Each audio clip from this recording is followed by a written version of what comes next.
RTO વિભાગના વધતા કામનો ભાર ઘટાડવા માટે રાજ્ય સરકાર દ્વારા શહેરની વિવિધ આઈટીઆઈમાં લર્નિંગ લાયસન્સ સેન્ટરો શરૂ કરવામાં આવ્યા છે. આ જ અનુસંધાને વડોદરા શહેરના તરસાલી વિસ્તારમાં આવેલી ઔદ્યોગિક તાલીમ સંસ્થામાં પણ લર્નિંગ લાયસન્સ સેન્ટર શરૂ કરવામાં આવ્યું છે. પરંતુ આ સેન્ટરની કામગીરીને લઈને ગંભીર પ્રશ્નો ઊભા થયા છે. આરટીઓ દ્વારા શરૂ કરાયેલા આ લર્નિંગ લાયસન્સ સેન્ટરમાં આરટીઓના કોઈપણ અધિકારી કે સુપરવાઇઝરની નિમણૂક કરવામાં આવી નથી. પરિણામે આ સેન્ટરની સંપૂર્ણ કામગીરી ઔદ્યોગિક તાલીમ સંસ્થાના કર્મચારીઓ દ્વારા ચલાવવામાં આવી રહી છે. સ્થાનિક લોકોનો આક્ષેપ છે કે આઈટીઆઈના કર્મચારીઓને આરટીઓના નિયમો, કાયદા તેમજ લર્નિંગ લાયસન્સ સંબંધિત પ્રક્રિયાની પૂરતી જાણકારી નથી. છતાં પણ તેમને આ જવાબદારી સોંપવામાં આવતા અરજદારોને વારંવાર મુશ્કેલીનો સામનો કરવો પડી રહ્યો છે. લર્નિંગ લાયસન્સ માટે આવતા શહેરના નાગરિકો કહે છે કે ખોટી માહિતી, પ્રક્રિયામાં વિલંબ અને યોગ્ય માર્ગદર્શનના અભાવે તેઓ પરેશાન થઈ રહ્યા છે. સરકારનો ઉદ્દેશ આરટીઓનું ભારણ ઘટાડવાનો હતો, પરંતુ યોગ્ય દેખરેખના અભાવે હવે આ સેન્ટર લોકો માટે મુશ્કેલીનું કારણ બની રહ્યું છે.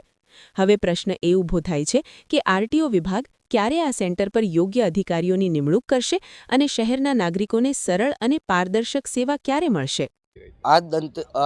તરસાલીની અંદર આવેલું આઈટીઆઈ છે, જેની અંદર આરટીઓનું એક એક્ઝામનું સેન્ટર આપી દેવામાં આવ્યું છે.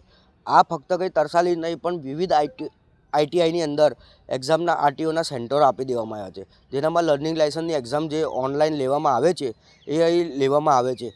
પણ આરટીઓ દ્વારા કોઈ બી અધિકારીને કે કોઈ બી સુપરવાઇઝરને કે કોઈ બી ટેકનિકલ પર્સનને નિમણૂક કરવામાં આવી નથી, જેના લીધે લોકો અહીંયા પુષ્કળ રીતે પરેશાન થઈ રહ્યા છે, હેરાન થઈ રહ્યા છે.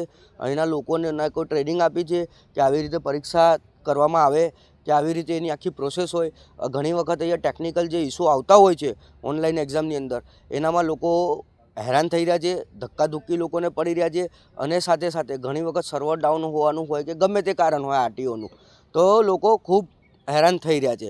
તો આરટીઓના જે અધિકારીઓ છે, જે બધા પગારો લઈ રહ્યા છે, જે ક્લાસ 3થી લઈને ક્લાસ 1 સુધીના લોકો પગારો લઈ રહ્યા છે, એ લોકો કરી શું રહ્યા છે? અને મારી તો આરટીઓને એક નમ્ર વિનંતી છે કે ભાઈ તમે તમારા અધિકારી દરેક જગ્યાએ એક એકને મૂકો, નહીંતર તો આવી રીતે તમે કામ કરશો તો લોકોનું કામ નહીં થાય અને લોકો હેરાન થયા કરશે. અને આરટીઓની અંદર બેઠેલા તમામ અધિકારીઓ ક્લાસ 1 ક્લાસ 2ના, એ લોકો તો કોદાળો એમની એસી કેબિનની બહાર નથી આવતા અને જોતા નથી કે અમારા વિવિધ સેન્ટરો ઉપર શું કામ ચાલી રહ્યું છે અને કેવી રીતે કામ ચાલી રહ્યું છે. એટલે આ એક બહુ મોટો તંત્રની બહુ મોટી બેદરકારી કહેવાય, જેના કારણે લોકો ખૂબ હેરાન થઈ રહ્યા છે.